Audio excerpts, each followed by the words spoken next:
Bem-vinda, bem-vindo. Você está em mais um episódio do podcast Rumo, e esse é o nosso episódio número 20. E hoje a gente está aqui, Heloísa e eu, Heloísa Glad, vocês já conhecem, já participou de outro episódio aí como entrevistadora. Ela é minha conselheira e é também mentora na comunidade Rumo. E hoje a gente está recebendo a Dani Marques. Ela é uma amiga de longa data da Elo, né? Elas vão aí contar um pouco da história, de coisas que já fizeram juntas também.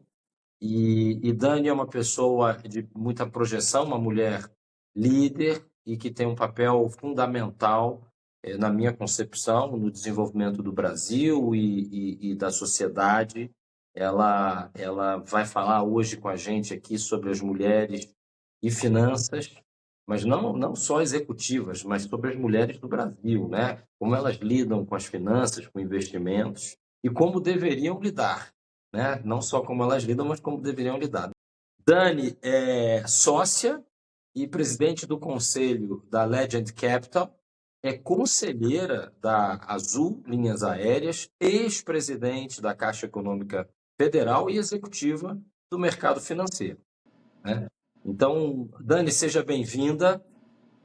Se você puder, conta um pouco da tua história, da tua jornada pessoal, né? Eu tenho certeza que você não começou com todos esses cargos e com toda essa responsabilidade que você tem hoje. Então, conta pra gente um pouco da tua história, família, onde você nasceu, como é que é a tua jornada? Obrigada, Marcelo. Uma honra estar aqui com você e com a Elo. Conheci a Elo num encontro no Pantanal de mulheres, né? E a gente mais conversava do que via onça, as duas, e se conectou e continua conectada, principalmente para gerar impacto. Então, é uma honra estar aqui batendo esse papo gostoso com vocês. Obrigada. Podem convidar sempre, que eu adoro. E é uma honra compartilhar e dividir minha jornada. Eu tenho quase 25 anos de carreira, não parece? Faço um pouco de investimento. Né, Elô? Tá Elô dando manda os resultado, o produtinhos para investimento mim está de dando vez em resultado, quando. né, Elô? Eu, Muito bom, adorei a forma como você colocou. Faço eu faço investimento em mim. bastante investimento para. Você parece nova. Eu falei, estou investindo.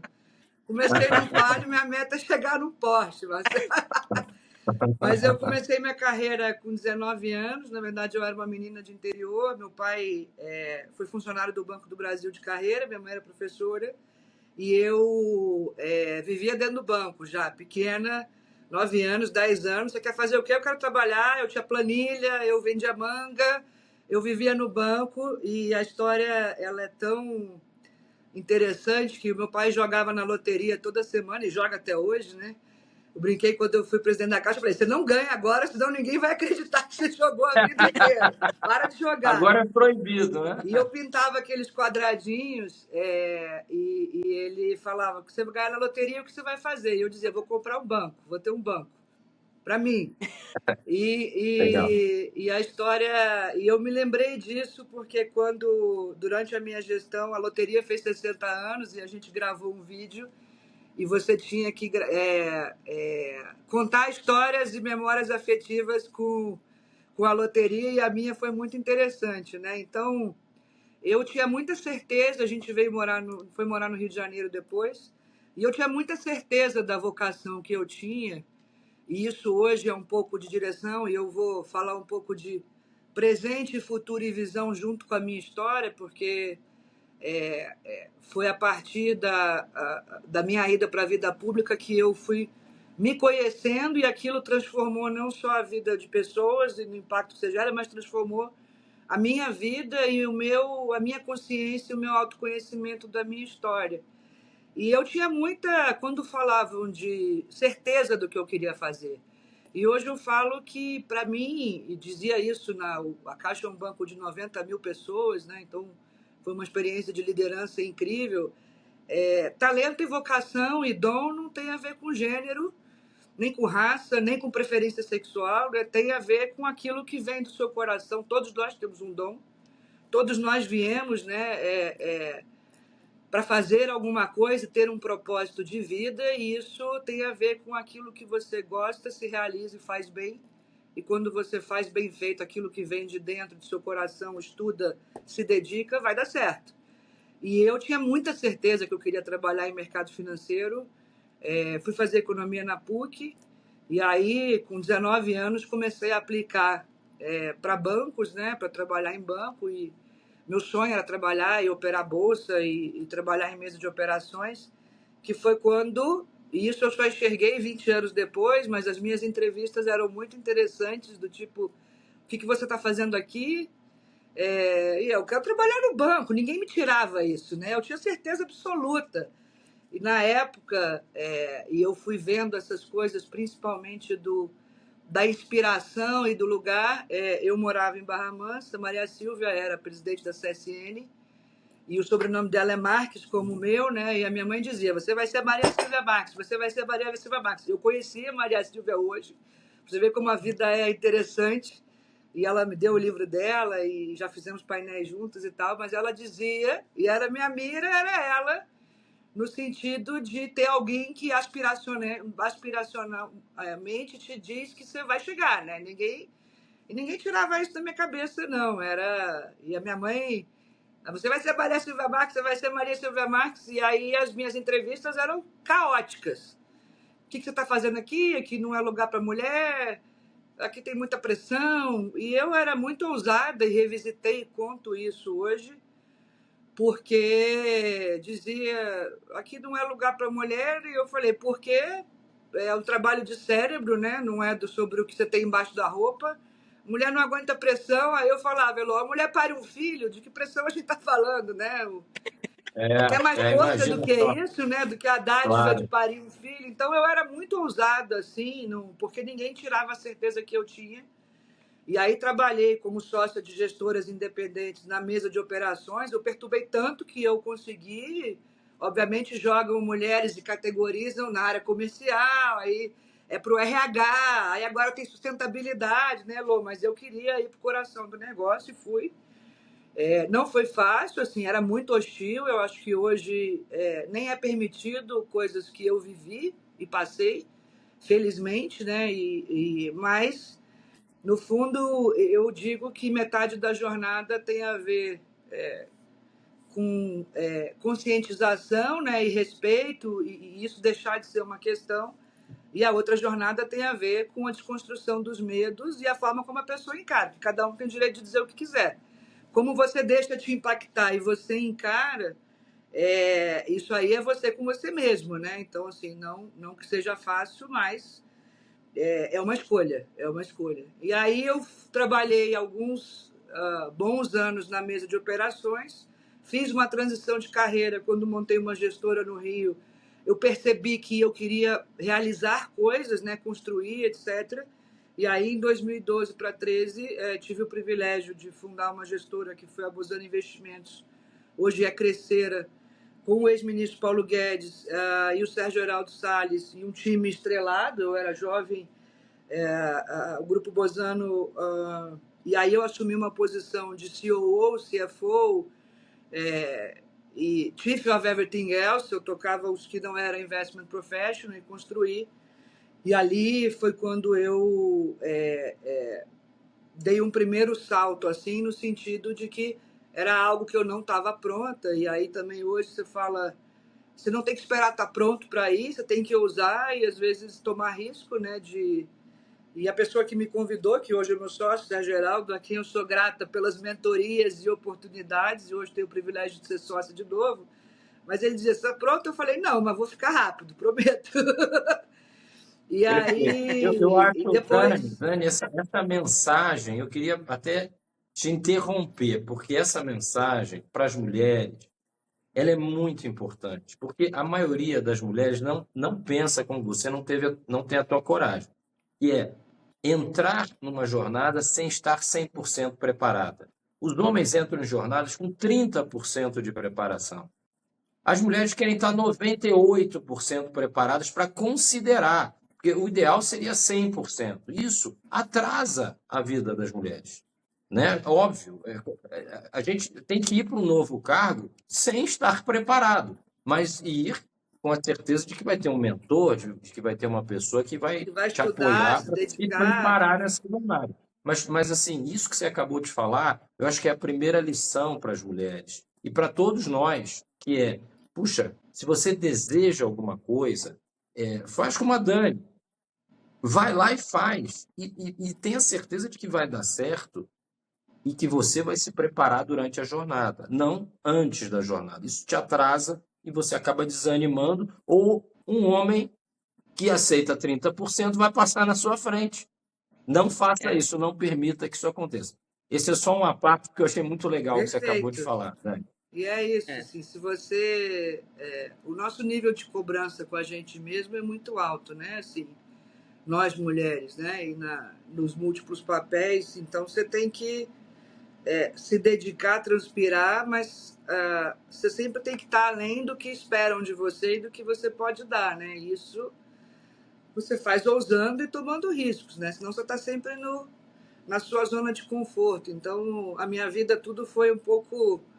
Primeiro eu saltei e depois eu fiz ficar fácil o salto, mas tem que ter um pouco de coragem de ousar e você cresce assim. O mercado de trabalho, ele é competitivo, e eu falo isso nas minhas mentorias. Já mentorei muitas mulheres no banco, mentorei apoiando na progressão de carreira. Se você... A competitividade, né, o nível de competição para você progredir na carreira, ele existe, não tem a ver com homens e mulheres. Os homens estão competindo entre eles, né? Se você for num banco, tem 20 mil garotos fazendo passando num processo de trainee, e vão ter 6 na diretoria 15 anos depois. E quem são esses 6 é um nível de competição altíssimo, né? E de dedicação e transpiração e comprometimento, e você dá o melhor que você tem, dá além do que você acha e tem consciência do que pode dar.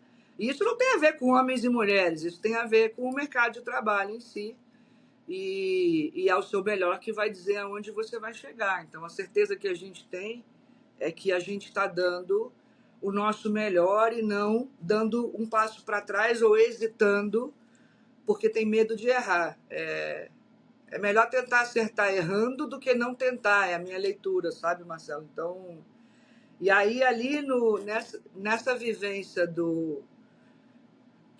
da Bozano Investimentos, por coincidência, quando eu fui convidada e saltei, tem um custo pessoal para nós mulheres, né? Você ser bem-sucedida na carreira. Aí eu me deparei com o espelho da coisa, e Elô vai se identificar, ou muitas vão, que não, se você é bem-sucedida na carreira, você não casa, né? Então, as minhas amigas foram casando, e eu fui madrinha de 28 casamentos, fazia chá de panela e despedida de solteira em série, mas, em tese, eu tinha que parecer mais frágil para conseguir casar. Era o que eu ouvia. Não, você tem que parar. Eu falei, como é que eu vou parecer mais frágil? Eu tenho um monte de fragilidade, de vulnerabilidades, mas eu sou o que eu sou. E aí fui tentando me empurrar em caixinhas, né, para ver se eu me adequava a uma coisa e outra. E eu tinha um sonho de ser mãe, e queria viver isso também.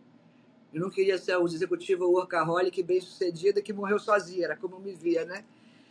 E eu acho que isso é uma escolha, e a gente tem que ter o direito de escolher e ter a liberdade de ser quem a gente é. Falava, vai ter uma panela de uma tampa para mim. E aí, na mesma época, coincidentemente, eu engravidei, e aí foi quando eu culturalmente comecei a viver o dilema da gestão do tempo e da divisão do tempo, e como isso era desproporcional entre homens e mulheres no sentido da responsabilidade parental, né? Que é o que eu acredito. Então, uma coisa é um dom que é nosso e uma dádiva, nós mulheres, de gestar e nutrir um filho, né? E isso é único, e acho que isso torna as mulheres únicas e seres muito fortes. O meu filho, hoje, com 9 anos, outro dia perguntou para mim, mãe, você faz tanta coisa de Mulher Brasil para elas, é caixa para elas, é não sei o que para elas, e ele pergunta por que muito, se ele é um menino. E eu digo, essa pauta está 80 anos atrasada, mas depois você vai falar, minha mãe era muito doida, igual para a gente hoje. Parece estranho que mulheres não votavam ou não abriam conta em banco, e eu espero que, como toda pauta atrasada é urgente, que a gente não esteja mais falando disso, que meu filho acha muito estranho. E aí ele me pergunta, Marcelo, mãe, se você acha que pessoas são pessoas e que... Por que que, por que que os homens têm que ser gentis e abrir a porta para as mulheres? Ele falou assim para mim, né? E eu falei, o fato de você ter liberdade não matou a falta de gentileza. Eu adoro uma gentileza no sentido de uma relação entre homem e mulher, seja do ponto de vista social ou num relacionamento. E aí eu falei, agora ele me pegou. Aí eu pensei 3 minutos, me veio uma muito boa, e como o filho nos ensina, né, que foi porque as mulheres são o portal da vida. Se não fossem elas, não teria vida. Gostei. Então, Muito bom. todas as pessoas vêm ao mundo através de uma mulher e elas são o portal. Por Matador, isso tem matador. que... E aí, Dani, sabe que eu queria também, assim como o Marcelo comentou, fazer um parênteses. Você comentou algo muito legal que eu queria ressaltar, porque nas mentorias que a gente acaba fazendo, assim, a gente vai conhecendo ao longo das nossas carreiras, homens, mulheres e tal, mas principalmente as mulheres que têm ali certos momentos da vida em que tem muito conflito. E eu vejo que um dos grandes conflitos que eu já vivenciei, seja comigo, com gente do meu time, com as pessoas que eu mentoro, as meninas que eu mentoro, né, as moças, muito a ver com isso. Poxa, eu tenho que escolher, e eu no início escolho a profissão e eu me dedico para isso, só que em algum momento vem essa vontade de eu ter esses outros papéis na minha vida, de eu ter filho, de eu casar e tal, e eu hesito porque eu não acho que eu vou dar conta. E eu acho que a mensagem aqui importante que você trouxe a gente pode se dar o direito de exercer todos esses papéis. A gente consegue, isso é fato, porque se você olha para trás, milhões e milhões e milhões de mulheres conseguiram. Agora, qual é a sua expectativa com relação a esses papéis? Porque assim, você não pode ter expectativa de ser absolutamente perfeita em todos eles. Assim, da forma como você cria essa ilusão na sua cabeça que você precisa estar 98% pronto, ou seja, quase perfeita para assumir um novo cargo, você não pode criar a ilusão de, poxa, eu só vou ter filho o dia que eu tiver perfeito, que a minha casa, que toda a minha vida estiver organizada. Que isso não vai, isso eu acho que é muito difícil isso acontecer. Então você tomar esse risco, que na verdade é dizer, eu quero realizar e eu vou realizar. E eu não sei se eu vou ser perfeita, mas eu vou fazer o meu melhor. E provavelmente a descoberta lá na frente é que realmente você não vai ser perfeito em nos papéis, mas você tem condições de fazer todos eles de uma forma muito competente para que você assim se realize e tal e mude e traga um impacto, né? Seja através dos filhos, através da sua família. Então, deixar de ter esse medo. E esse assunto parece que ele é antigo, mas em todas as conversas que eu tenho ele aparece. É incrível, é uma coisa incrível. E eu vejo principalmente mulheres hoje em dia que estão ali em torno dos seus, sei lá, 30 anos, 30 e poucos anos, e ainda aparece muito esse tema, né? E eu acho que é o que você falou, olha, eu acho que eu tenho esse direito, vou fazer e vou dar o meu melhor, né? E não esperar que alguém te dê alguma espécie de aprovação ou, olha, você está pronto. Isso nunca vai acontecer, né? E, na verdade, tem uma função que define isso chamada tempo, né, Lu? Então, assim, o dia tem 24 horas para todo mundo, né? Você compra tudo com dinheiro, mas você não compra mais duas. Quantos de nós queria ter mais 2, 3 horas por dia? Eu ainda ia fazer aula de canto, gastronomia, falar francês, tem um monte de coisa que eu queria fazer, e a gente não tem. Então, a forma como equilibra a sua produtividade pessoal no sentido de realização, o tempo tem que ser uma coisa preciosa. E foi isso, depois a maternidade me transformou, porque eu passei a ser muito eficiente na gestão do meu tempo para conseguir me equilibrar. Você fala, nossa, como é que você dá conta? Eu falei, dou conta não. Ninguém dá. Eu tenho rede de apoio, ninguém dá. Então não tem, na minha posse na caixa, meu filho estava do meu lado e tinha minha rede de apoio, tinha mãe da escola, tinha babá, tinha avó. Eu convidei todas as pessoas que fazem parte, porque eu não queria subir lá e parecer um estereótipo de uma self-made woman. Nossa, olha como ela consegue lidar com aquilo tudo. Não, eu consigo dividindo o meu tempo e tendo rede de apoio e aprendendo que o meu dia tem 24 horas e que o meu trabalho é uma parte dessas 24 horas, muito relevante para mim, não só financeiramente, mas é algo que eu gosto e que me realiza. Eu trabalharia de graça em muitas das coisas que eu faço e que eu fiz. No governo foi quase isso, né? Mas eu passei a ser muito eficiente e me permitir saber que isso é possível. E isso começou como eu fui mãe. E aí, no equilíbrio de produtividade, é óbvio que se os homens são responsáveis, né, coparentais, por um indivíduo que está ali, a depender do arranjo familiar, mas essa é a maior parte, né, são casais. Eu brinco e falo muito disso, um filho é uma startup, né, Marcelo? Você vai lá e fica 20 anos investindo, investe capital, porque tem um orçamento público ali numa criança, saúde, educação, transporte, contraturno, aluguel, alimento e tudo isso, e tem uma parte que é um investimento de capital de 20 anos, e o outro é a gestão do tempo para você desenvolver aquilo como um cidadão que seja feliz, realizado, tenha propósito e entregue algo para a sociedade, né? E aí eu brinco, né? Depois você faz o IPO com 20, 25 anos, se der algum dividendo, tá bom.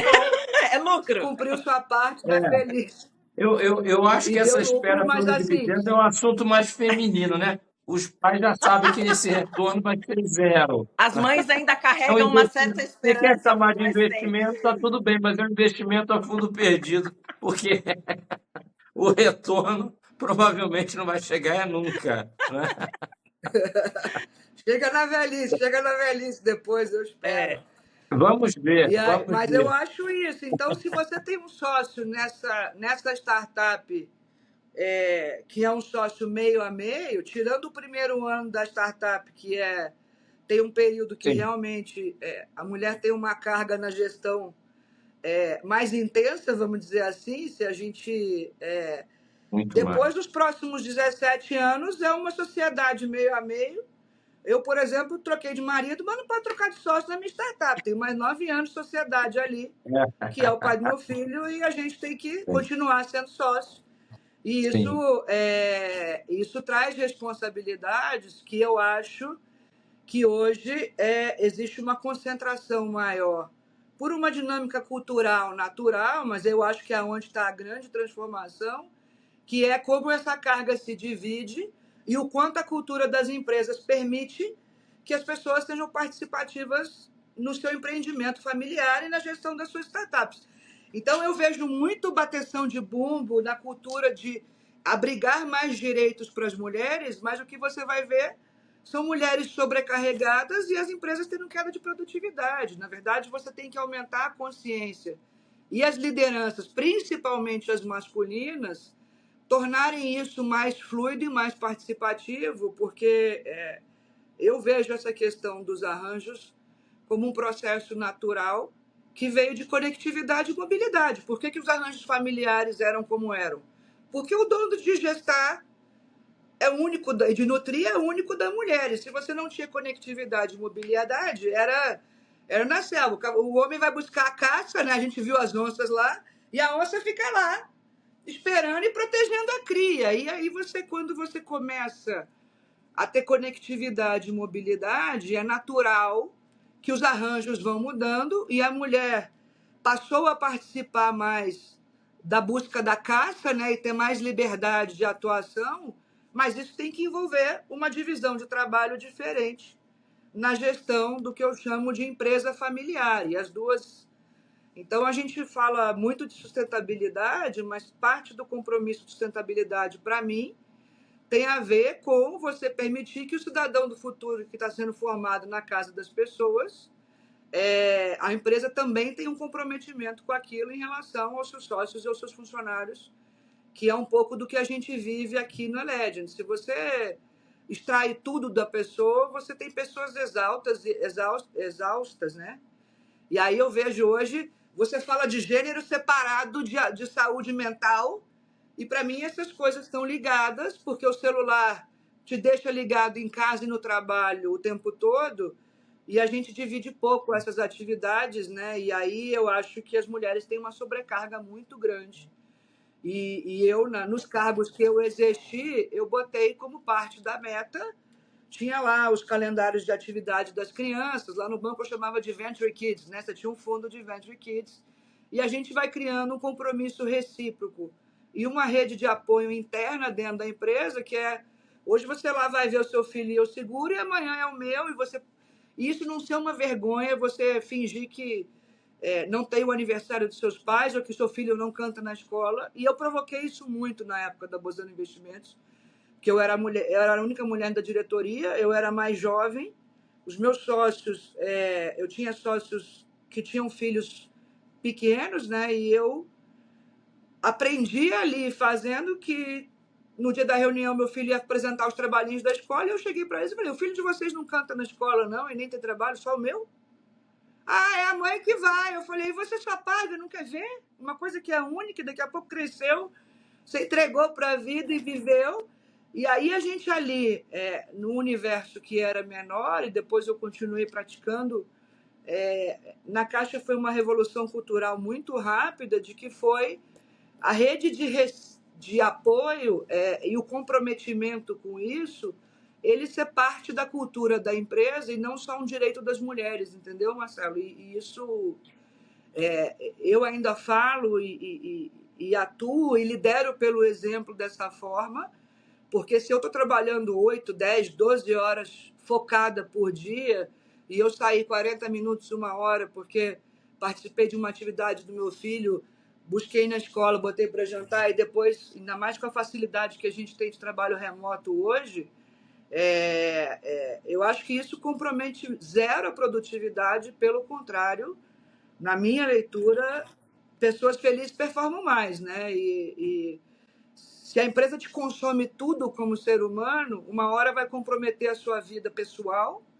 no sentido de relacionamento com você mesma, com seus filhos, com a sua família, e depois essa dor aqui vai comprometer a sua produtividade. Vai durar um tempo aquela produtividade alta, mas a conta chega. E aí você não tem equipes. Eu não sei a vivência de vocês sobre isso. Elô está acostumada com o ambiente de empresas grandes também, né? Grandes corporações, mas eu acho que isso em algum momento vai comprometer.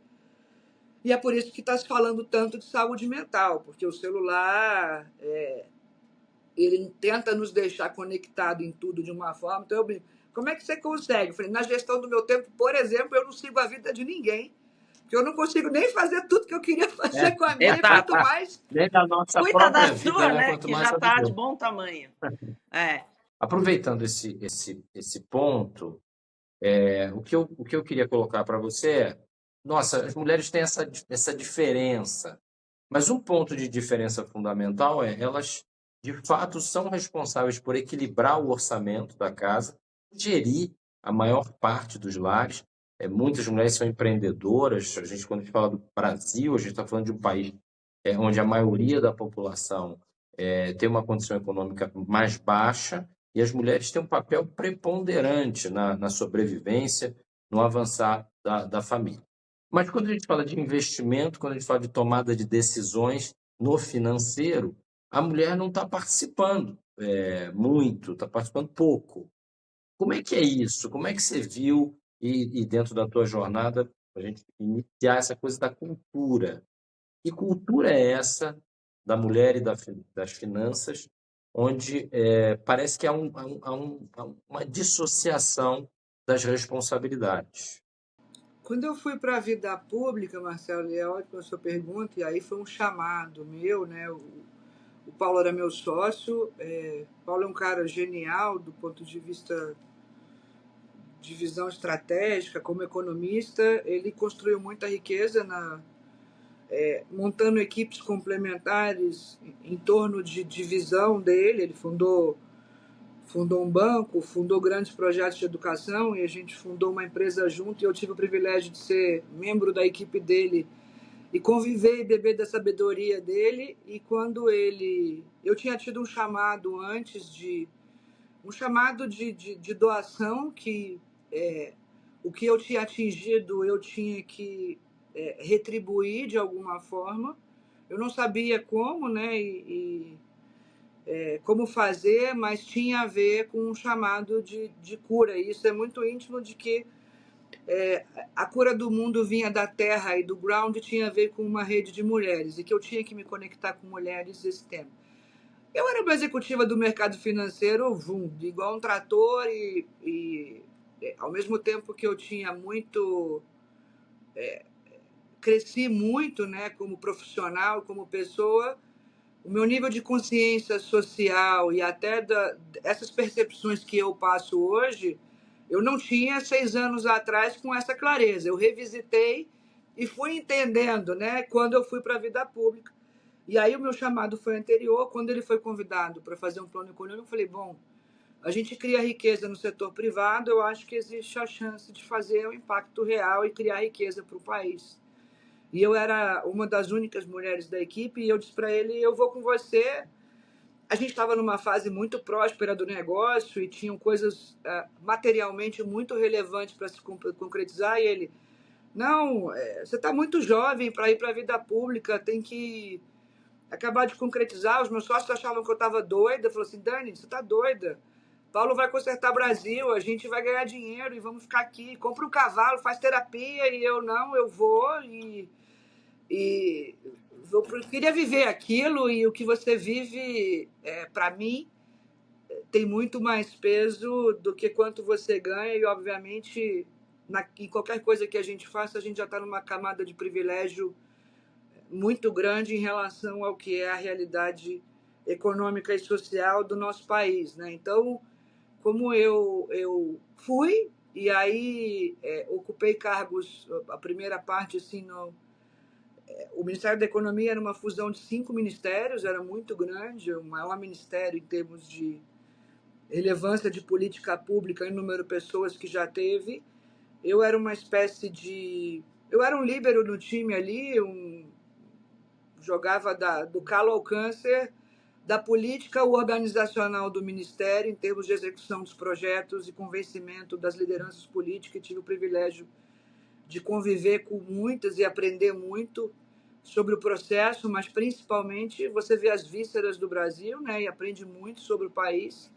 E isso me deu um salto assim de percepção social que realmente eu não tinha, e eu acho que a experiência na vida pública é uma experiência de impacto única, porque quando você junta pessoas que têm a vivência empresarial e do setor privado, que convive e sabe um pouco das dores do país do lado de cá, com um corpo técnico que tem lá de alto padrão, eu convivi com técnicos, pessoas muito comprometidas e tecnicamente muito capacitadas, eu acho que é uma fórmula única e uma experiência única.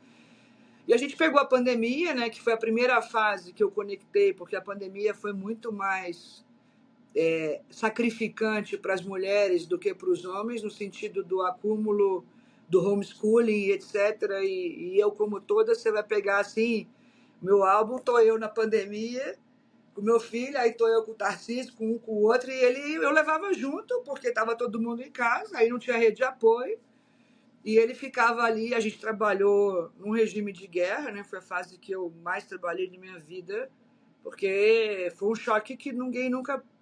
Não tinha modelo econômico que previsse, né? E chegamos a ver assim, o país parado e a gente chegar a discutir crise de abastecimento e etc. e tal.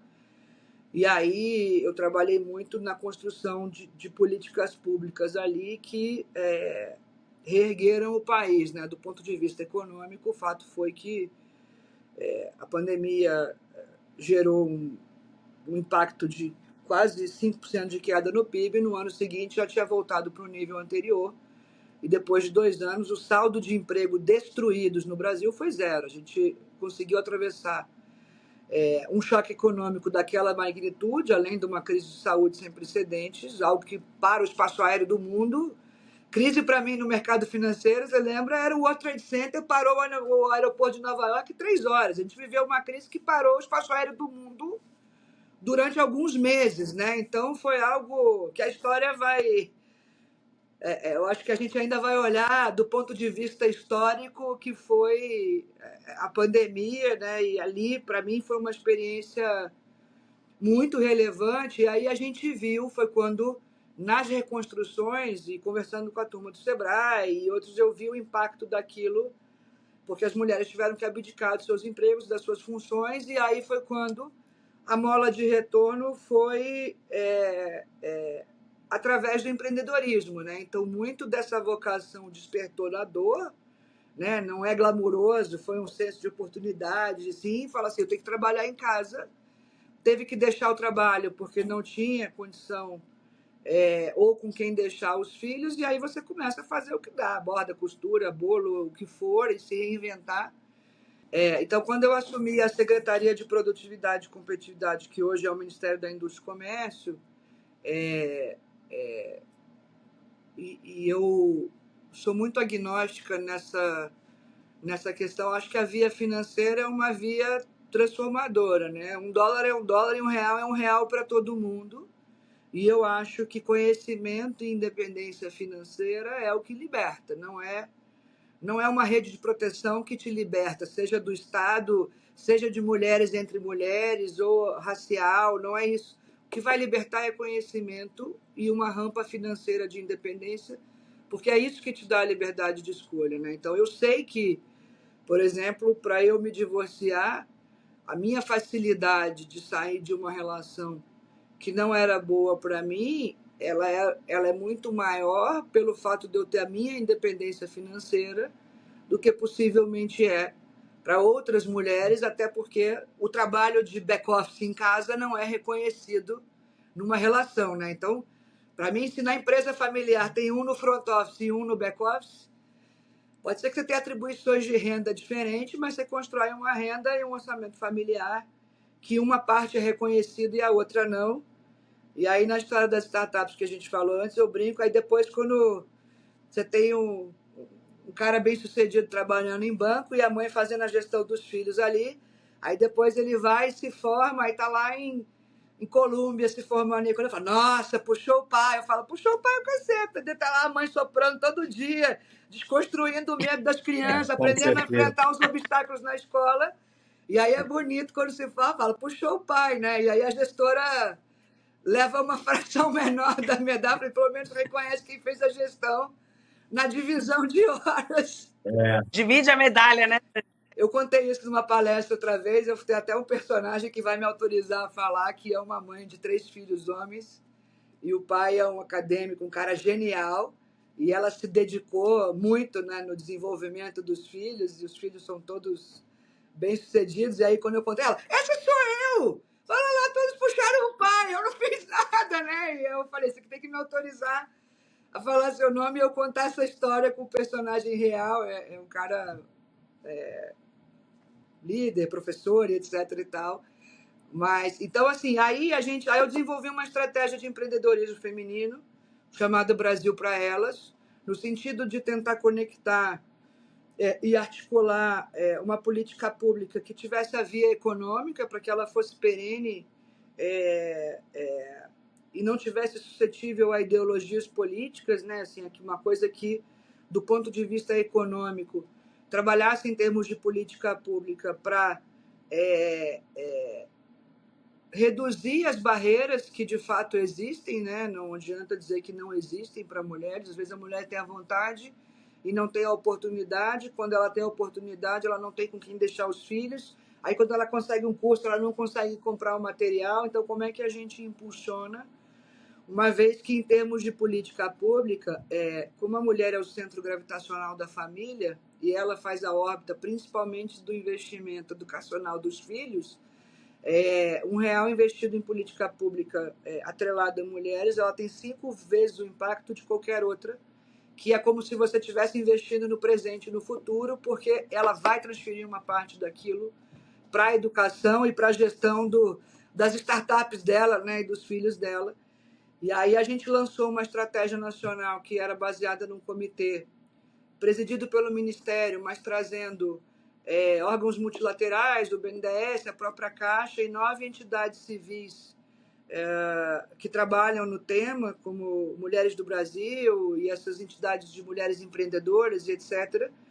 E a gente começou a desenvolver um app dentro do GovBR e começou a trabalhar o próprio Sebrae, que tem uma pauta muito ativa, um programa chamado Sebrae Delas. E aí, nisso, a gente fez uma caravana de capacitação gratuita em parceria com o Sebrae, que aí foi quando eu convivi. Quando a gente lançou o programa, eu conheci uma senhora que morava na periferia de Brasília, chamada Dona Emiliana. Ela gravou o vídeo e ela me impactou muito, que ela tinha um filho autista e o pai com Alzheimer. A Elô viu o filme lá no Retiro, eu botei, lembra, Elô? E ela, o marido foi embora e ela fez um curso da igreja, do Senac, de pão e boleira e tal. E aí começou a empreender, fazia bolinho, fazia isso, cresceu nesse sentido, ela já tinha carro, tinha casa, etc., vendendo bolo, pão, pizza, e ela queria vender as pizzas dela para uma rede de lojas de conveniência de postos, e aí tinha que comprar um forno elétrico para conseguir dar escala e não tinha dinheiro para comprar. E ela falava, eu me sinto a Mulher Maravilha no sentido de como ela pega o pão, pega um bolo, e depois até eu compartilho o vídeo. E aí eu falei, por que a senhora não vai pegar um microcrédito ou as coisas que tem na Caixa? E eu nem era da Caixa nessa época. E aí ela falou, Aí o cartão dela tinha limite de 2.500, o forno custava 4, então ela não conseguia comprar o forno, no sentido do limite do cartão. E aí ela falou, eu ir no banco? Banco não é para mim, não. Aí aquilo me impactou. Eu falei, mas por quê? Não, aquele monte de homem engravatado e eu não entendo nada e tal, tal, tal.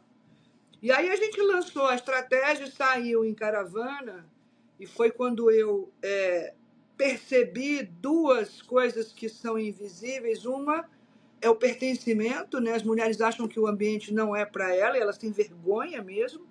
E dois, a gente saiu com uma caravana Brasil afora de capacitação gratuita para promover, então era um dia focado em mulheres, oferecendo uma série de cursos que depois ficavam disponíveis regionalmente pelo Sebrae, e se ela fazia o curso, no final ela ganhava um kit de trabalho, ou de costura, ou de para construção civil, pintar parede, de artesanato, cabeleireira, o que fosse.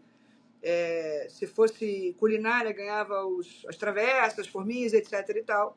E aí eu fui na Hora do Brasil, Marcelo, que e gravei a Hora do Brasil, anunciei uma caravana na Bahia e falei, caravana de empreendedorismo e tal, e vai oferecer cursos gratuitos e isso, papapá.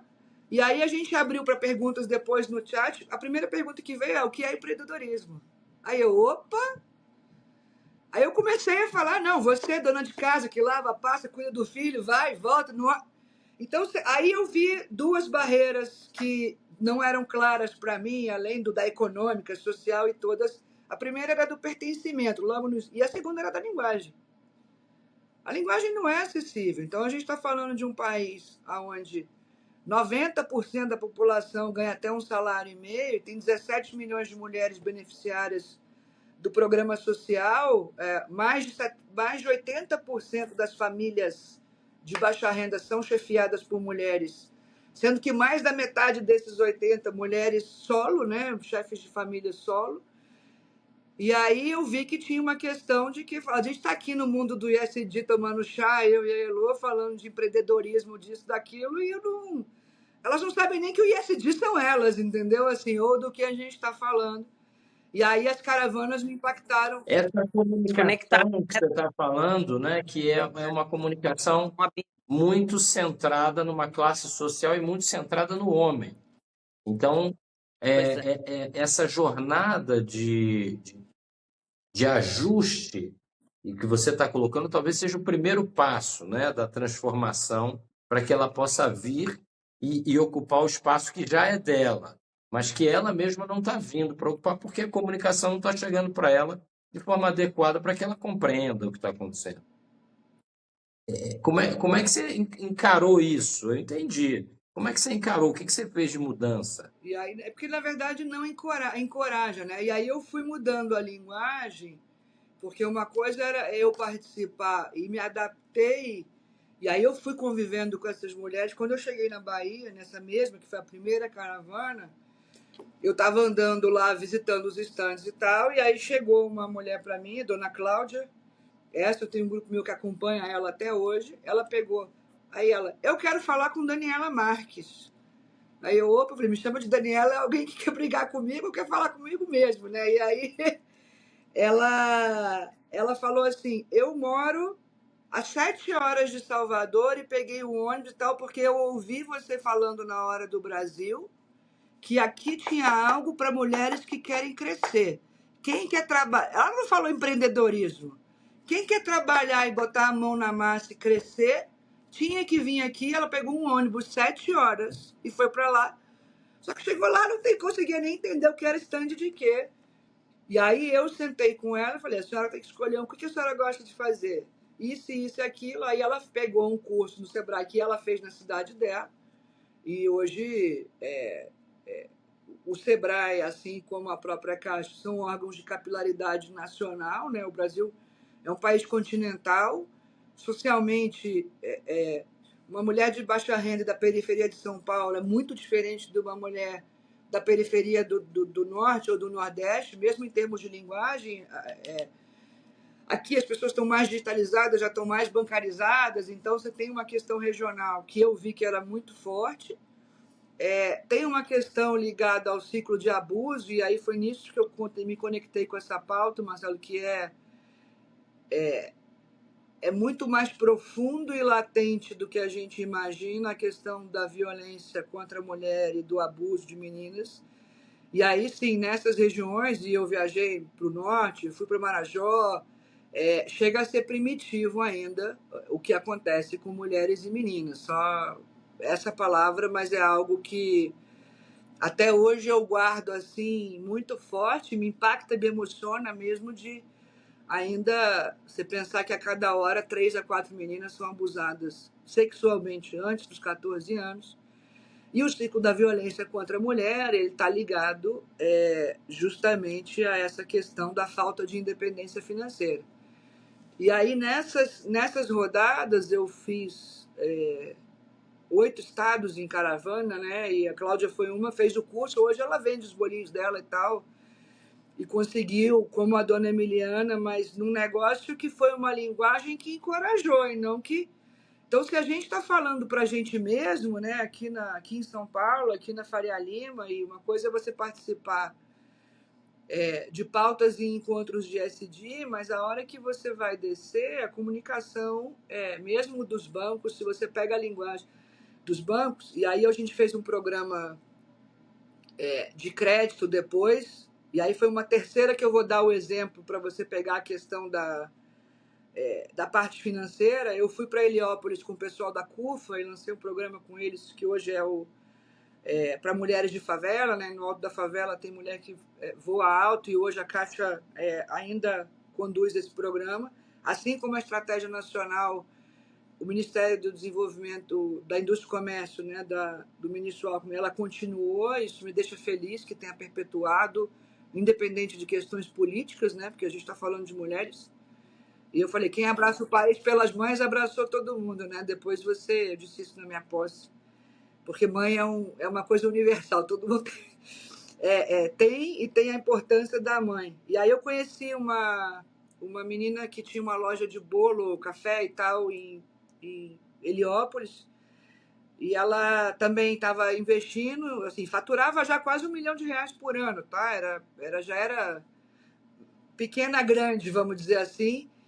E eu falei, quando a gente lançou o SPAVA, por que você não vai no banco para financiamento e tal? Ela, não, você sabia que a gente tinha lançado o Pronamp na pandemia, que o governo era garantidor de crédito, né, para micro e pequenas empresas com 12 meses de carência.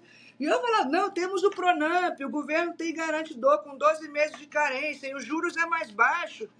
E aí ela, não, mas isso daí é para empresa grande, o que é justo? E ela falou assim, o que é isso, carência? Aí eu falei assim, o governo é seu fiador. Então você pode ir no banco porque o governo vai ser o fiador do seu negócio. Qualquer bar que você vai, tá lá, não vendo fiado. Aí você desceu na linguagem, né? Não vendo fiado. E aí você fala, o governo é seu fiador, entra lá no banco que vai ter o dinheiro. Aí a pessoa vai buscar. E aí eu percebi, eu falo, cara, assim, os bancos estão em outro planeta, nós todos estamos em outro planeta em termos de linguagem, porque às vezes os programas existem e eles impostam porque A forma como a informação chega, ela não é acessível, não é empática e ela não desperta a vontade e a coragem de ir. Isso, para mim, vale para qualquer tipo de comunicação de política pública.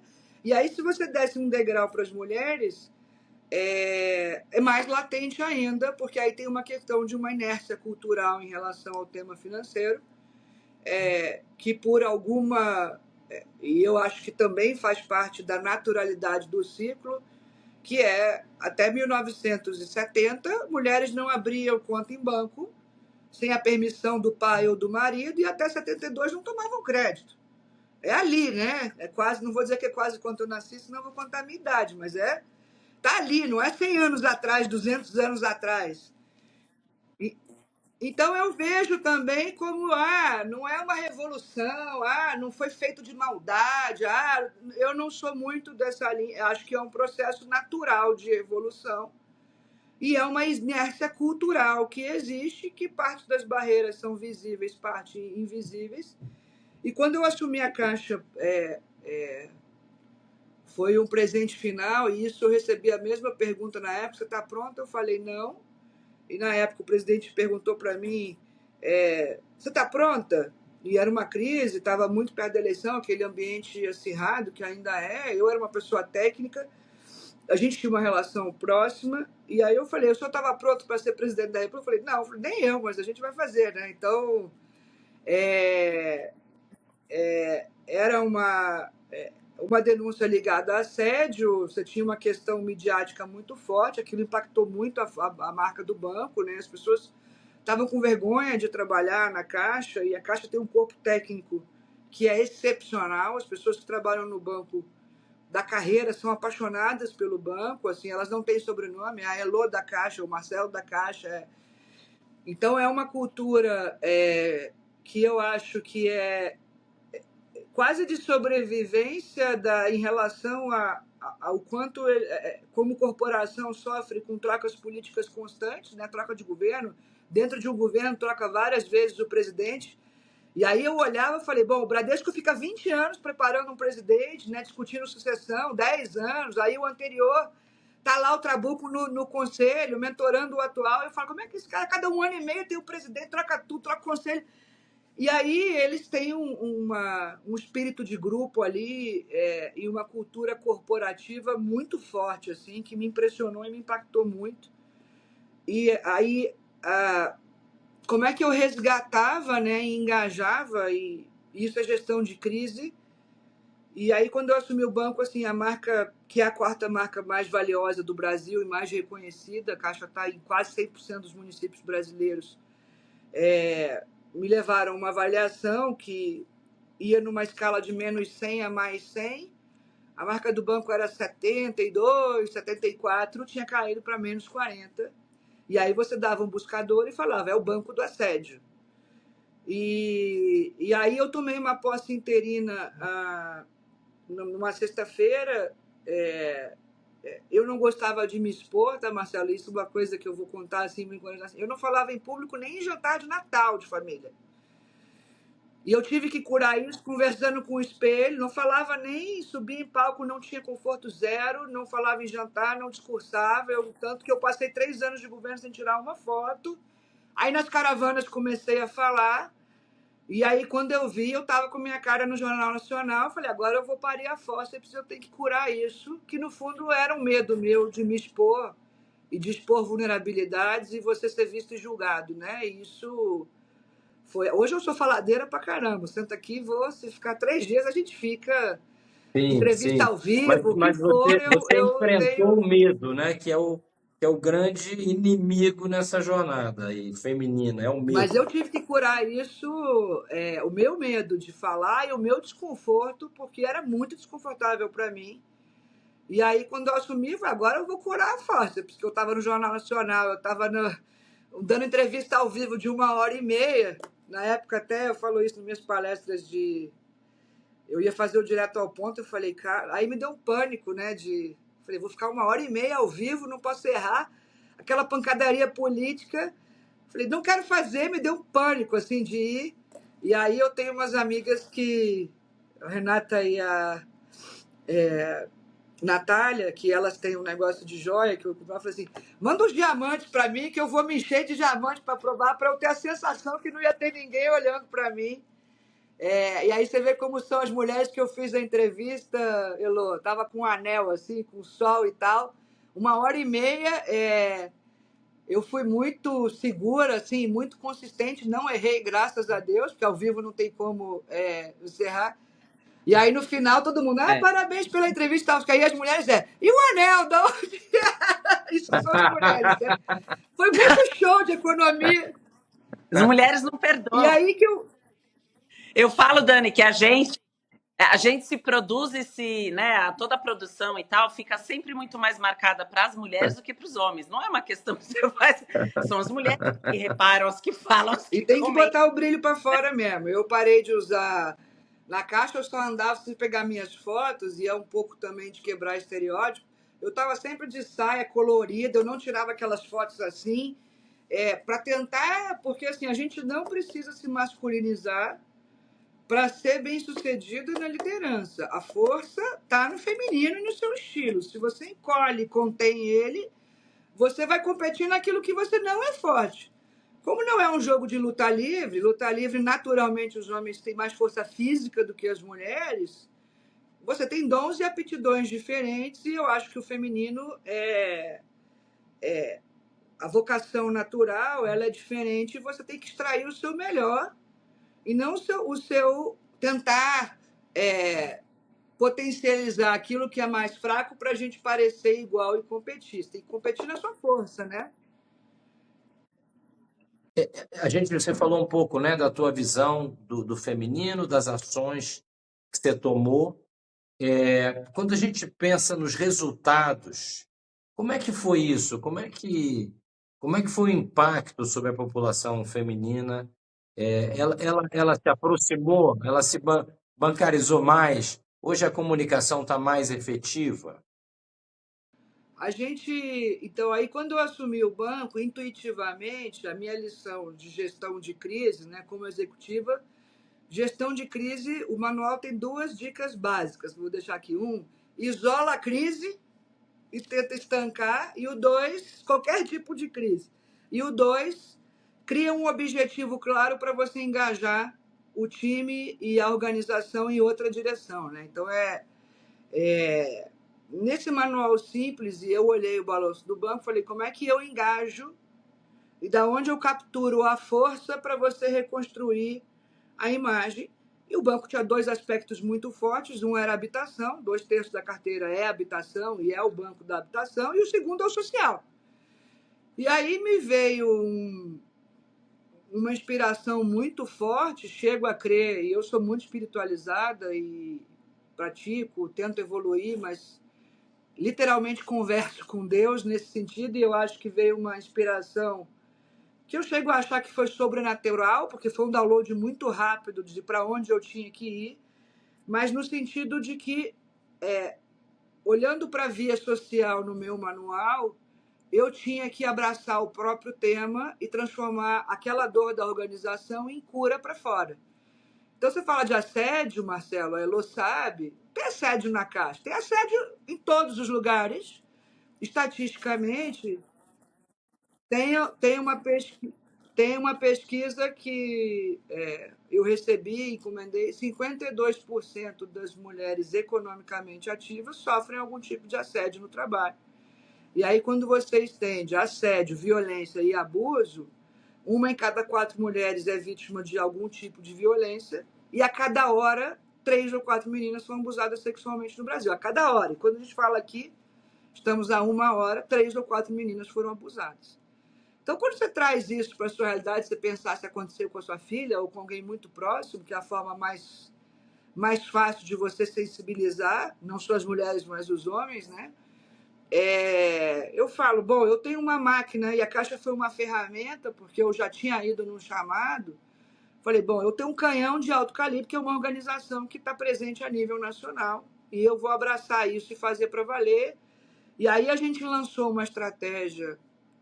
Já na minha posse, eu falei que a Caixa ia ser o banco, ia abraçar a causa das mulheres e que a gente ia enfrentar isso com seriedade, apurando a crise interna, mas sendo a mãe dessa causa e promovendo isso Brasil afora e usando toda a força de rede e capilaridade que o banco tinha para acolher e conscientizar e criar um motor de saída através da via econômica, como eu já tinha falado. E aí a gente fez isso através de uma estratégia direcionada. Foi quando eu encomendei uma pesquisa, pedi para as agências, a gente ia lançar o Caixa para Elas, que era uma estratégia de 3 pilares: o enfrentamento e a conscientização da violência, com cartilha, treinamento e um espaço de acolhimento e etc., via digital e via física nas agências. Um pilar de promoção do empreendedorismo, onde a gente não só oferecia crédito, mas dava o apoio para abrir a MEI, para regularizar, para mostrar como gera guia de imposto e tudo isso. E aí as pessoas acham que a formalização e você virar MEI te gera obrigações que você perde o programa social. Então, se você tem o Bolsa Família e você abre uma MEI, você não perde o Bolsa Família. Se você tem um emprego de carteira assinada por 2 anos, você não perde. Quantas vezes a gente já viveu dizendo, a pessoa fala, não assina minha carteira não, porque eu não quero perder o programa social. Então, na verdade, tem uma rampa que as pessoas não sabem.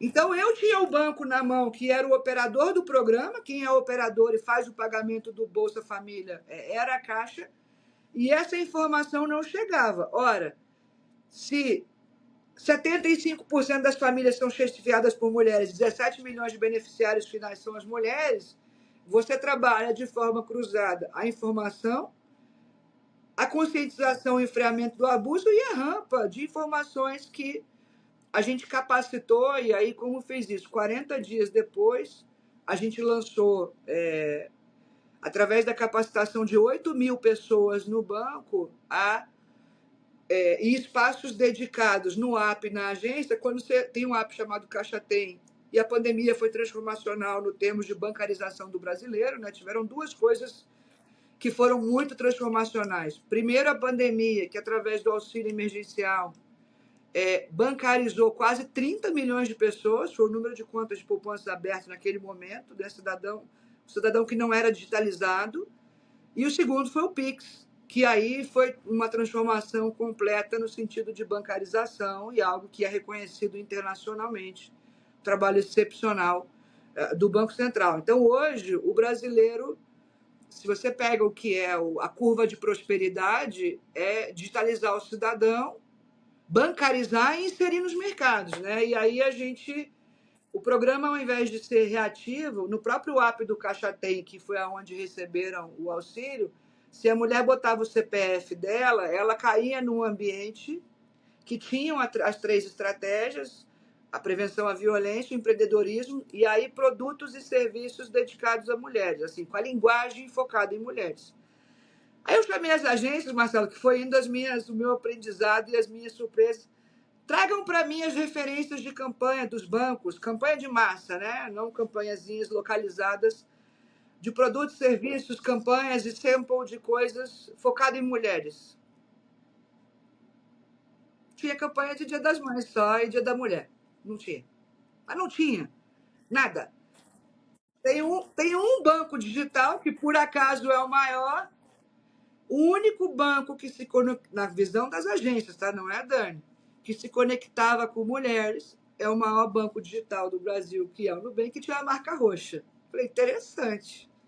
Não, o Nubank veio se conectar com mulheres e é o único que tem uma marca roxa, lilás, tal, visão das agências, não é da Dani.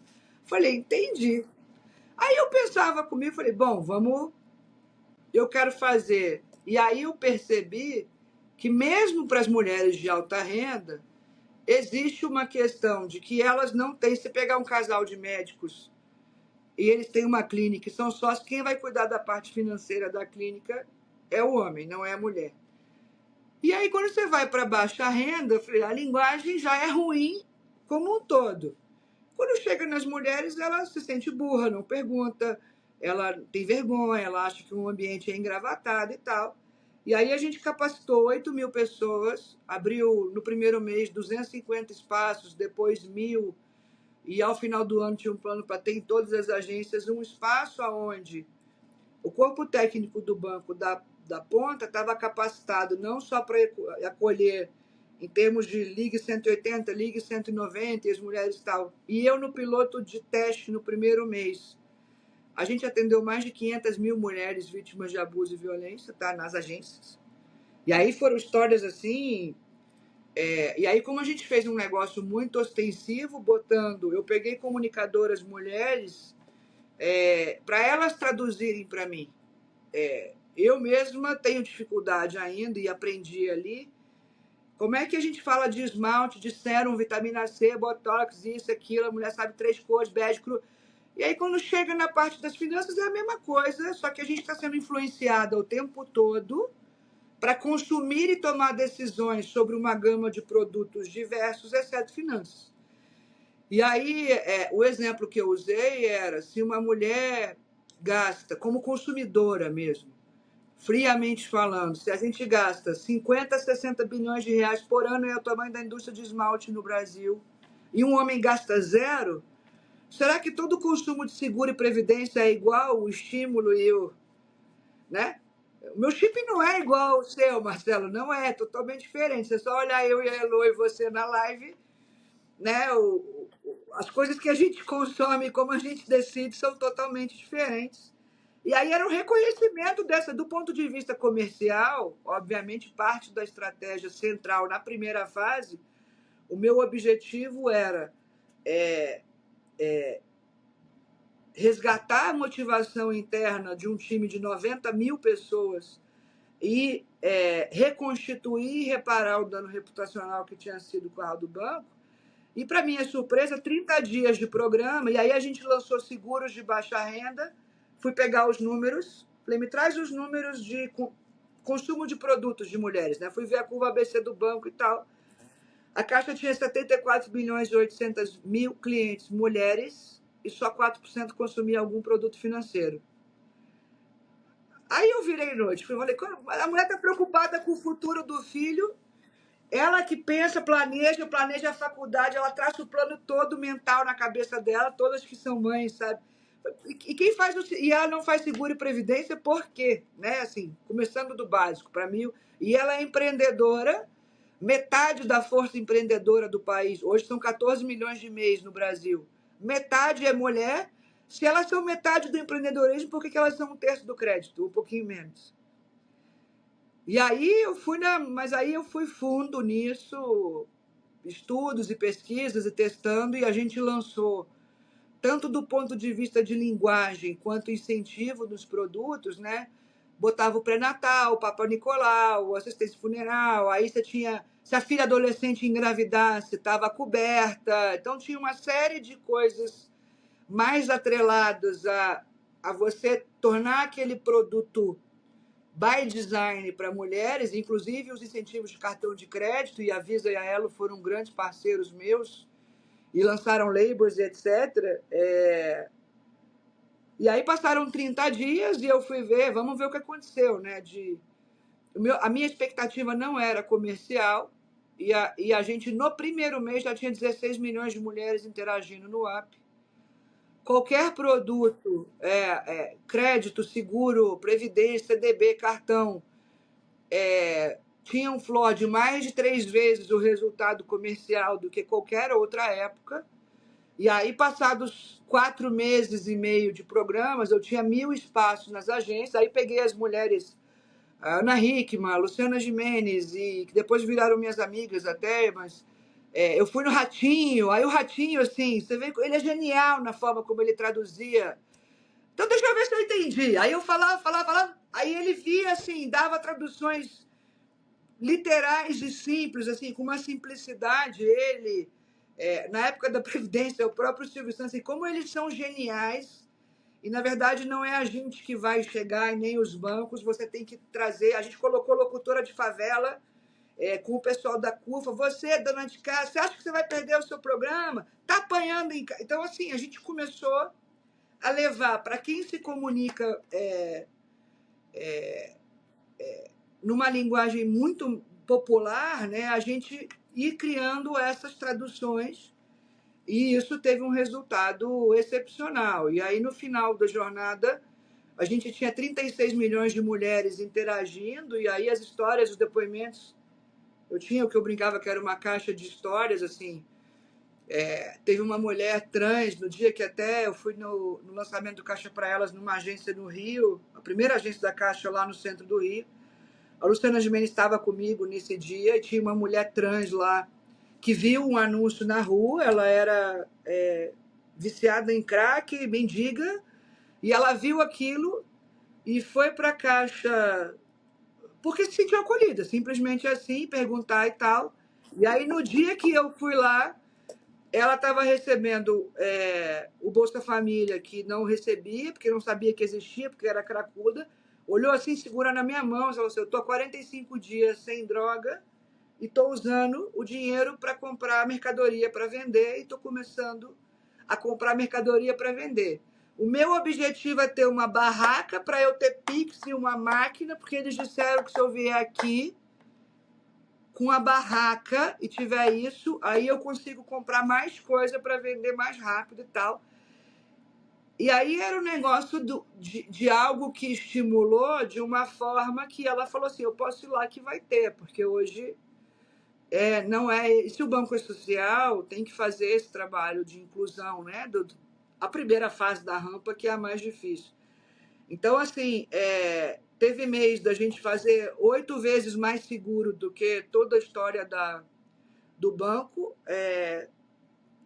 Eu tive com o presidente da Elo, Giancarlo, que é um grande amigo, ele fez o rebranding agora, e ali é o cartão do brasileiro, né, e tal, e a gente até hoje, aquele cartão, o período do segundo semestre de 23 até janeiro de 24 foi o maior resultado de emissão de cartões dele, naquilo que era, e aí quando a gente fez a avaliação da marca no final, a marca valia mais do que valia antes da crise, no melhor momento do banco, que me dava certeza de que a direção era essa, mas que principalmente existe uma questão de literacy, que aí é onde eu ainda trabalho e me envolvo e pretendo lançar, além da Legend, que é uma boutique financeira focada em alta renda, e eu toco a parte de empresas, mas algo educacional enfocado em mulheres.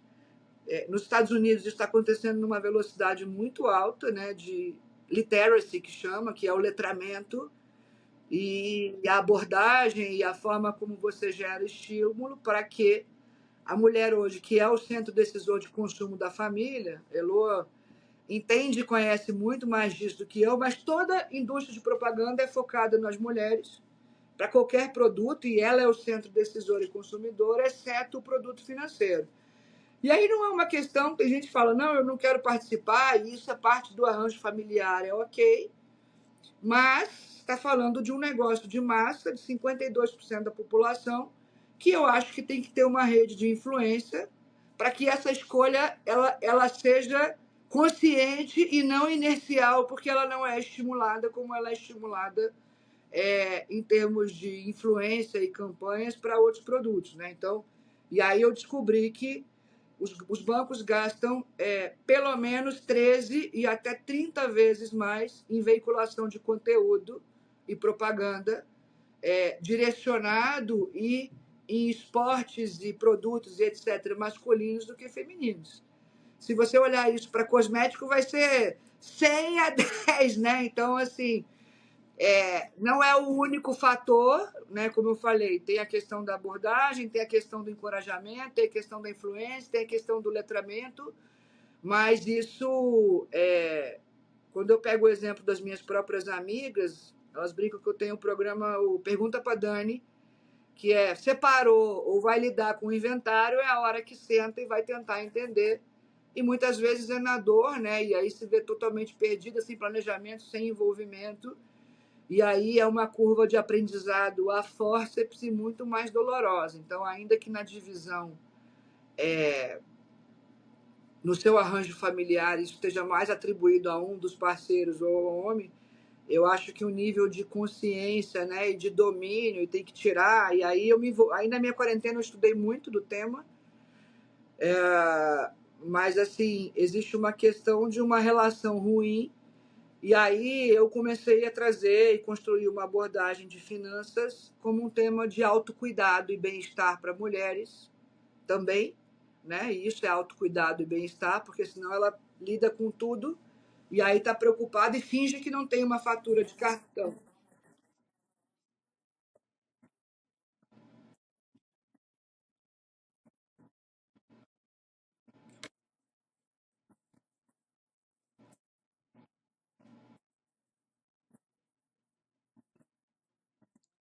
Não, e é um tipo de tema que permeia a nossa. Você pode escolher, não quero falar de religião, não quero falar de futebol, não quero. O dinheiro é transversal à vida de todos, né? De todos. Então é algo que permeia, não tem como você fugir dele, de alguma forma, né? Então é melhor você ter conforto e conhecimento, e o conhecimento liberta, do que aquilo te gerar um desconforto e uma ansiedade, até uma questão que hoje é muito latente. Aí, quando você vai para o empreendedorismo, as mulheres que empreendem nos setores da gastronomia, arte, moda, ou o empreendedorismo real básico, que é muito ligado à culinária, artesanato, gastronomia, etc., elas falham na gestão e na parte financeira. E ainda é muito mais difícil quando a gente vai tanto no empreendedorismo mais social, dessas MEIs e etc., quanto na parte de Venture Capital. Eu fiz 2 simpósios onde se chegam 2 sócias mulheres para pegar dinheiro de um fundo de VC, elas ainda relatam dificuldades no sentido de que para conseguir o dinheiro é mais fácil ter um homem à mesa, né? E aí é nesse tema que eu me abraço um pouco, no sentido de aumentar a velocidade da fluidez e da transformação disso, para que deixe de ser um assunto. Você está ali para falar de um tema, a sua especialidade temática não tem nada a ver com o seu gênero ou com a sua raça, né? Isso é atrasado demais. Estamos na era do conhecimento, da tecnologia, e ainda passando por situações em escala desse tipo, e aí é nisso que você tem 2 lados que ia trabalhar, e eu acho que a transformação vem de uma mudança cultural corporativa que vai ser através das lideranças masculinas. Não adianta as mulheres se reunirem entre elas e achar que vai chegar o dia que vai. Não acho que essa é a curva, e vai ser muito mais lenta. Então, é transformar a mentalidade para que desse lado construa mais respeito e naturalidade, deixe isso, a velocidade de transformação seja outra. E do lado de cada mesa é um pouco da questão da desconstrução dos medos que eu falei, e da persistência e da obstinação, mas principalmente da forma como você enfrenta e não... Os obstáculos não deviam existir, mas uma vez que existam, quaisquer que sejam, é como você desconstrói os medos e se fortalece pessoalmente para conseguir enfrentar. Acho que é isso. É isso. Dani, nós estamos chegando ao final aqui dessa aula, né? Porque para a gente foi um aprendizado, acho que a Luísa também, mas eu como homem e a nossa audiência masculina aprendeu muita coisa nessa hora aqui que a gente está junto, a hora e meia que a gente está junto, a respeito da realidade que para a gente não é clara, não está claro. O que você falou é real, não dá para questionar ou não dá para pensar diferente, é real que você colocou, só que a gente não presta atenção, né? E é muito importante prestar atenção, é muito importante enxergar de que a gente ainda tem muita coisa para caminhar nessa jornada de prosperidade, de possibilidade, para que as mulheres estejam, de fato, assumindo aí o papel que é delas, e que elas, de fato, estão lutando já assumiram uma boa parte disso, mas com mais dificuldade do que deveriam.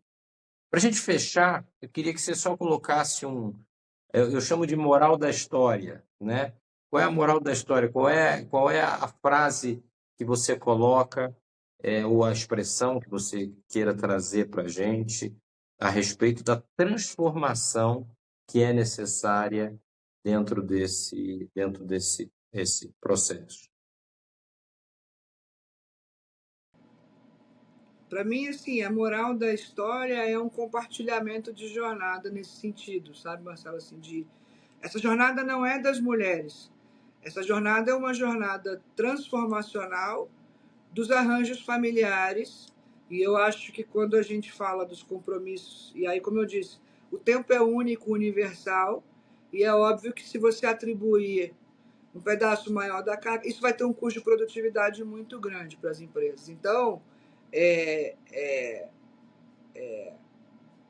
a nível das grandes organizações no Brasil, não adianta você criar uma liderança feminina em sustentabilidade e RH e a parte política e financeira continuar liderada por homens e essa liderança não capacitar para baixo e se transformar também. Porque metade da jornada está na mão das mulheres e metade está na mão dos homens e a gente tem que acompanhar a velocidade da evolução e da transformação dos arranjos familiares e aí tem um compromisso recíproco com o empreendimento familiar, qualquer arranjo que seja, né, respeitando todos, e vice-versa, porque aí você extrai o melhor de cada um. Então, assim, aqui na Legend, a gente lançou uma jornada, né, é uma boutique de assessoria financeira, Wealth Management, e eu estou desenvolvendo toda a parte de mercado de capitais, pessoa jurídica, mas, assim, como cultura interna, a gente pratica isso no sentido de entender e apoiar o empreendimento familiar de cada um. Né? Eu estou grávida de novo, então vou para minha segunda startup com nível Mais de consciência e experiente agora, maturidade né? Você já está com 9 e anos de fazendo as minhas experiência. e fazendo as minhas escolhas. Eu falo que eu quero fazer licença progressiva, Elô, que volta rápido, mas vai voltando mais devagar. Não quero ficar 6 meses em casa e depois eu tenho que voltar na carga anterior, não vai dar. Eu tenho que encaixar mais uma startup no meu tempo. Mas aqui a gente lançou uma jornada em cooperação que é fora do escopo do que eu toco aqui, que é M&A, dívidas e etc., mas a gente justamente focada em investimentos para mulheres, em parceria. Eu fiz um evento com a Belas Artes, que vai ser uma parceira educacional minha, que é um universo muito feminino, né, como faculdade. Fiz um com a Dani Bulhões, da Tânia Bulhões, e aí a gente levar o tema de finanças como autocuidado, saúde e bem-estar, para que isso seja um assunto no dia a dia das mulheres também, não só dos homens. Então a gente está numa jornada de eventos para que as mulheres se apropriem e tenham mais pertencimento e controle para administrar os seus recursos e o da família, não só no divórcio e no inventário. Então, no meu dia a dia sempre vai ter impacto e isso é algo que, seja na Caixa, no governo ou aqui, eu falo que dar bom dia já é um impacto, né? Meu filho é o rei do bom dia e aí, se me der um instrumento, você fala, você gosta de ter poder? Eu falei, poder de transformar eu gosto e essa era a parte que eu mais gostava da vida pública, porque ali realmente, num país continental e com o nível de desigualdade que tem o Brasil, você tem uma capacidade de fazer a diferença, de gerar um impacto que é único. Então, não tem nada que eu faça hoje que vai ser maior do ponto de vista de quantas vidas você transforma do que aquilo, mas não me impede de fazer, e aí eu tenho me conectado com outras mulheres como a Elô, porque a gente vai unindo forças e eu vou fazendo com as armas que eu tenho, né, e da forma que eu posso e consigo, mas eu acho que isso dá consciência de individual para de cada um. E aí, em relação à nossa audiência, é um senso de gratidão que a gente tem que ter e uma consciência do nível de privilégio que a gente está numa camada que talvez não chegue a 5% da população do nosso país. Eu acho, Dani, só para complementar um tema, assim, ressaltar alguns pontos. Eu acho muito interessante, depois de toda essa história, esse aprendizado, como o Marcelo falou, eu lembro que a primeira vez que você me contou um pouco disso, eu fiquei muito encantada no sentido de você trazer muita informação que a gente desconhece, e às vezes até a gente critica sem saber na prática assim, quanto representam esses problemas e toda essa defasagem que a gente, né, que tem uma defasagem de educação e também de acesso. Então, é muito informativo e ajuda a gente a se conscientizar muito mais sobre o tema. Eu estou achando muito legal a forma como você está posicionando, ou seja, eu vou posicionar esse tema do financeiro como conectá-lo ao autocuidado, porque, como você falou, uma vez que acho que a gente tem que ter uma tradução eficaz dessa mensagem para que as mulheres entendam, as pessoas entendam. Então, acho que esse caminho que você está tomando de conectar o autocuidado é muito interessante. É você que vai me ajudar nisso, que você é a rainha do autocuidado. Exato. É boa. Empresas e marcas ao tema de uma forma muito mais natural, fluida e que, no fundo, é para gerar negócio também. Claro, ninguém está aqui para falar. Essas mulheres são uma potência econômica, têm uma representatividade enorme de consumo e, às vezes, as empresas têm essa dificuldade de formular essa mensagem. Da mesma forma que você falou, a gente usa as palavras erradas, não chega até elas, o pessoal não entende. As empresas passam por isso também, pensando nas marcas. Então, se eu quero posicionar um produto para mulheres, o princípio é o mesmo. Como que eu tenho que falar com ela? Sabe, por onde eu vou? Como que eu vou segmentar essas mulheres? Eu acho que você está criando um espaço que acho que vai permitir essa conexão, inclusive com as empresas. Eu acho isso super interessante. A gente já falou sobre isso, acho que eu quero, de alguma forma, obviamente, contribuir. E outro ponto que, para mim, fica muito forte é que acho que o público todo que está assistindo aqui tem um papel, né, e pode ajudar a mudar esse quadro. Que, no caso aqui, a gente está falando de mulheres, mas podia ser de outros temas. Mas acho que a gente tomar essa consciência e, a partir daí, agir dentro do contexto ali em que a gente atua, a gente já pode fazer a diferença, né? Então, acho que, para mim, isso fica assim, muito forte de toda a mensagem, de toda a história que você contou, com exemplos super interessantes. Eu fico pensando, você devia escrever um livro, eu acho, com todas essas histórias que você contou, crônicas, porque é muito rico, né? Você sai para esse Brasil afora, conversando no tete-a-tete ali com gente que normalmente a gente não teria contato. Essa é a verdade, a gente não chegaria até essas pessoas, né? Então, quando você conta as histórias que você escutou nas caravanas, depois um pouco também todos os dados que você coletou e, putz, o que está por trás desses dados? É super interessante, né? Nosso país é muito grande, não adianta a gente achar que a gente vai resolver certos problemas estando sentado, como você falou, nas capitais e tentando, tentando solucionar. Não vai, né? Acho que tem que chegar em mais gente. É isso mesmo. Gente, eu quero agradecer, então, Dani, primeiro você, né, por ter vindo aqui conversar com a gente, compartilhado tanta coisa boa. Tenho certeza que daqui a algum tempo você vai ter muitas novidades aí na tua jornada tripla, né? Sendo mãe, sendo executiva e agora nesse trabalho de uma visão pública, né? Seja no governo, fora dele, mas contribuindo aí com o crescimento do nosso país. Elô, obrigado, né? Novamente aí por compartilhar comigo aqui a podcast. Queremos agradecer o nosso patrocinador, que é a M-Trix, que ajuda as indústrias, né, com informações e dados inteligentes a respeito do canal indireto, dos distribuidores que vão nesse país aí, né, que a Dani estava contando, que distribuem 52%, né, dos bens aí de consumo no país todo. Então, a gente nosso patrocinador tem uma participação gigante aí nessa jornada. E a você que está assistindo a gente, agradecer pela tua atenção. Nós vamos voltar aí, toda semana a gente traz um tema diferente, tem alguns temas já preparados muito interessantes e vai ser uma alegria para todos nós. Então, para todos, sucesso e bons negócios. Um abraço, obrigada. Obrigada.